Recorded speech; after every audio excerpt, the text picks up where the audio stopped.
Hi everyone, welcome back to integralcalc.com. We're going to be doing another partial derivatives problem today. This one is the function f of xy equals the quantity xy divided by x squared plus y squared.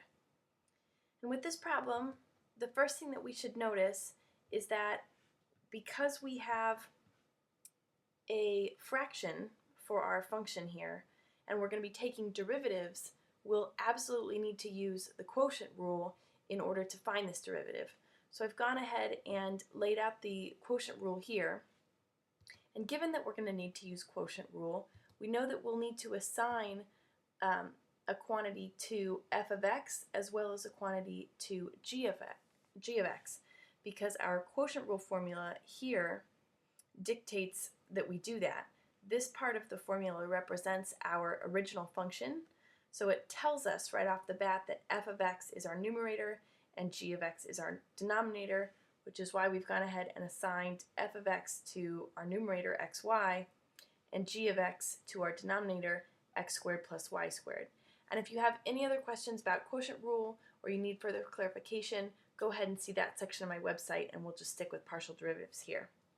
So now that we know that we're going to need to use quotient rule, we can start with the partial derivative with respect to x, and later we'll do the partial derivative with respect to y. So we're going to go through the partial derivative with respect to x piece by piece according to the quotient rule formula.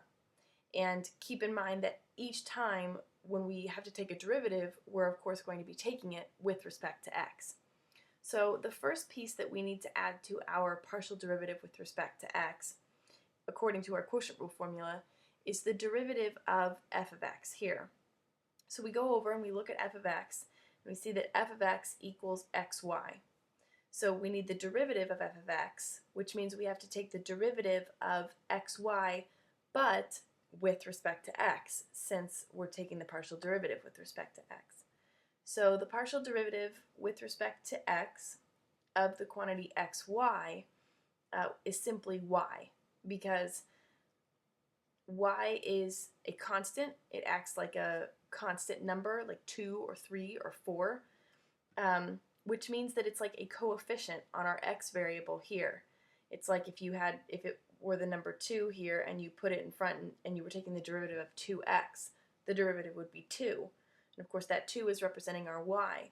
So the derivative is simply y, which is why we've gone ahead and placed it here in our partial derivative formula. So next we see that we need to add g of x. So we just go ahead and take x squared plus y squared and put it down in our partial derivative. And then we need the original f of x function, so we add xy, or I should say we subtract it, because in the quotient rule formula you always subtract in the middle here. And then we're going to multiply by the derivative of g of x, which in this case is 2x, because again we're taking the derivative of our g of x function here with respect to x. So we're treating x as a variable and y as a constant. So the derivative of x squared will be 2x, and the derivative of y squared, since we're treating y as a constant, will be 0. So we multiply by 2x here in our partial derivative. And then you can see from our quotient rule formula that the denominator of our function will just be g of x squared. So we go ahead and add this g of x equals x squared plus y squared, and we square that and we put that in the denominator. So then we're just going to simplify, and we distribute this y through the x squared and the y squared, and then we multiply this xy times 2x to simplify. And what we get when we finish simplifying is y cubed minus x squared y. This x squared y here comes from combining this x squared y and the 2x squared y here. We end up with a negative x squared y. We can combine those terms. So that's going to be our partial derivative with respect to x. And then if we go ahead and find our partial derivative with respect to y, we're going to do the same thing, keeping in mind that when we take derivatives this time, we'll be taking them with respect to y instead of with respect to x. So again, the first thing we'll need to do is put into our partial derivative the derivative of f of x. So we go over here, we look at f of x, we see that f of x equals x times y. So the partial derivative of this, but this time with respect to y, is simply x, because x acts as a coefficient on the y term. We treat it as a constant. This is just like saying 7y or something like that, because that x is a constant. So the coefficient is what we pull out of that for the derivative of f of x.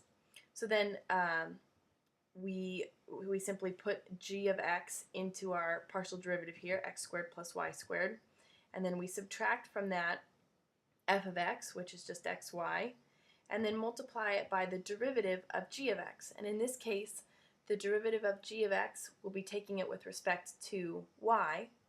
So we treat x as a constant, and the derivative of this x squared term here will just be 0. The derivative of the y squared term will be 2y. So we multiply here by 2y.